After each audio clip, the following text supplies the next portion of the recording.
Are you tired of all the different exercise programs out there and trying to figure out and sort out what's right for you and what's not? Well, I've got a solution. It starts with knowing the single most important thing when it comes to movement. Stay tuned. Hi, I'm Will Nelson. I'm here to help you have a sustainable, pain-free body. I'm in my 60s and I'm still kicking ass and taking names. I heard that.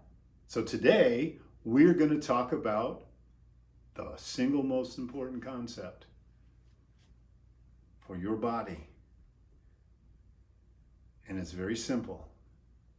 You ready? Here we go. I want you to imagine a line right through the center of my body.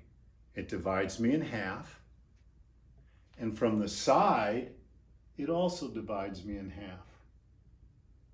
Puts me into quadrants. And that's called midline.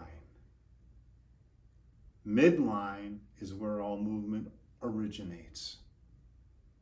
And when you understand how the concept affects every single thing you do,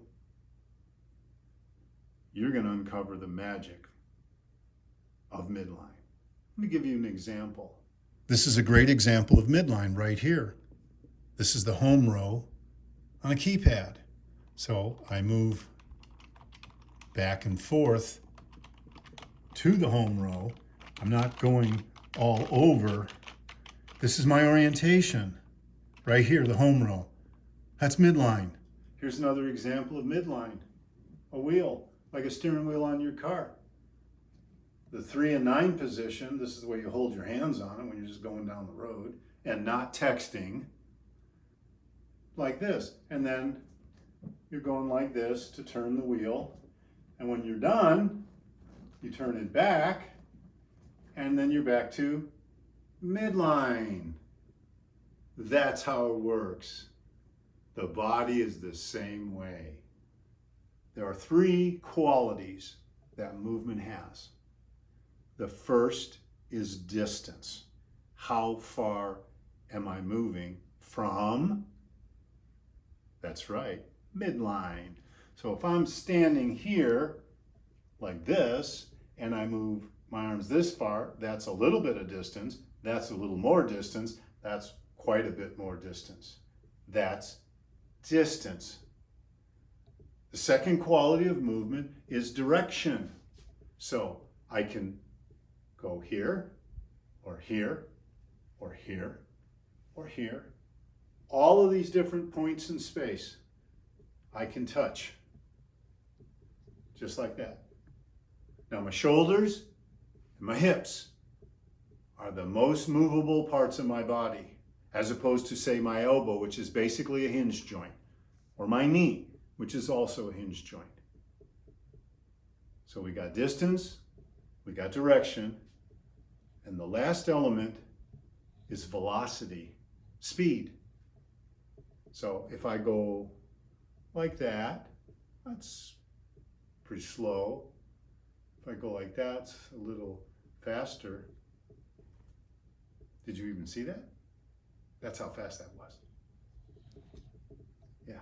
Let me take a couple of 5-pound weights and give you a further demonstration of midline and distance, direction, and velocity.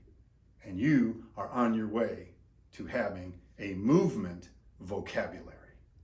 So, I take the weights, and if I have it right here, right up against me, then I'm right at midline. The closer to midline, the easier it is. So as I start to move further and further from midline, the weight's starting to get heavier and heavier the further out I get it. And you know where this comes in real important? Lifting. Lifting, that's right. Because if this was a really heavy chair and had lots of weight on it, I'd want to lift right at midline, like that. I would not want to lift like that. That's way far from midline, very hard on my lower back. So proper lifting is all about keeping everything close to midline. And a shovel is the same way when I shovel. I want the shovel right next to me versus out in front of me. So I'm going to take the weights. I'll interlock my fingers if I can figure that out. All right. And now I'm going to make little circles. Just like that. Just like that. And now the circles are going to get bigger and bigger. Yeah, just like that. Would you like to improve your core and never get on the floor? Here's a little secret. I have not done a sit-up in 30 years. Because ultimately, they're not real functional in the sense that that's not the kind of movement we're doing in daily life. But this, oh yeah. Oh yeah, we're reaching for things and pulling things off shelves and turning. This is a movement we utilize. This is called being functional. So as I move, I can go further and further, make the circles bigger and bigger. That's more direction, more distance. And then the last part, only after I've loosened up, is velocity. So I can move like that. That's nice. But how about if I go fast and come to a dead stop? And a dead stop. And a dead stop. And a dead stop. It's a lot of work. I only got 2 5-pound weights. That's all I got. And if you're real strong and real good shape, take 10-pound weights. Doesn't matter. Or you can use 2-pound weights. Now, I can do a zigzag pattern. There's the zigzag. Slowly getting lower. I'm putting my shoulders through range of motion. And you notice how I keep my trunk fixed. I'm not rotating my trunk because then I'm just twisting my ankles. I'm not doing that. I'm not twisting like that. And you can, but you've got to learn the ability to separate different parts of the body by holding some parts fixed and moving others. So if I fix my trunk and my pelvis and my legs and my feet, then it's all in my arms, my upper back, my shoulders, and I have to use my core to keep from falling over, to stabilize myself. When I go to stop, I got to engage my core. This is an incredibly functional and challenging way to move the body. And it's all relative to midline. And there's the zigzag. And if I do this much longer, my arms are going to fall off. And I'm only using 5-pound weights, and I'm serious. But for all you out there, I'll keep going. All right? How about a clock? How about if I see the hands of a clock and I touch to 12, and I touch to 1 o'clock, and 2 o'clock, and 3, and 4, and 5, and 6. Oh, and there's 6 more. 7, 8, 9, 10, 11, 12.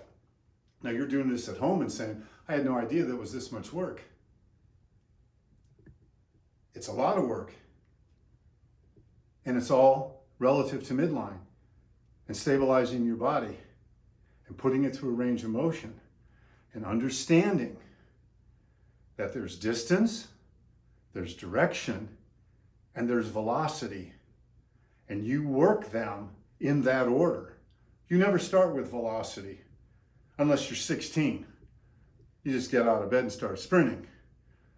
But if you're older than 16, velocity comes last. So you get loosened up, and I'm putting my shoulders through a great range of motion, which is wonderful because what am I doing the rest of the time? The typing, the texting. My arm is in this fixed position. This is a great way to move it around, loosen it up, work your core, get range of motion. Lots of variety of movement there. I know what you're thinking. I know what you're thinking. You're going to think and say, I bet he's going to say, draw your name. And you'd be right. There's a W. There's an I. There's an L. There's an L. And thank God mine is a one-syllable name, okay? And if yours is 3 or 4, well, more points for you. So you can draw your name. You can touch the hands of a clock. You can do a zigzag. Points in space. Distance, direction, velocity, all based on a midline. That's it. You get that, and you understand and incorporate that into what you do. And injuries are not going to be your middle name anymore. Longevity, sustainability. You know, there's a thing that athletes talk about, and it's like the greatest ability is availability. And when you're not in pain, you're available and you can do things. And we can keep it simple. A couple of dumbbells. That's it. Little zigzag. The clock. Draw your name. Points in space. The faster I go, the longer I go. It's cardio, it's strength. I'm working my core. I'm using 2 5-pound dumbbells. I get if it doesn't look real sexy. I get it if it doesn't look real amazing. But it works. It works. And are you doing this like self-care for the next 5 minutes? Or are you doing it for the rest of your life? Because if you're doing it for the rest of your life, distance, direction, and velocity are critical and need to be respected. Movement needs to be respected. And midline is your starting point. Just like the hands on the home row of the keyboard or the steering wheel of your car. So please like and subscribe and practice and use light weights. Don't use any to start with, that's fine. But get a sense when you're moving and when you're exercising that you're going to do some distance first, then you're going to add direction, and finally, and only then, will you add velocity. And every once in a while, just check in with your body. And that, my friend, is how you're going to enjoy the game of life.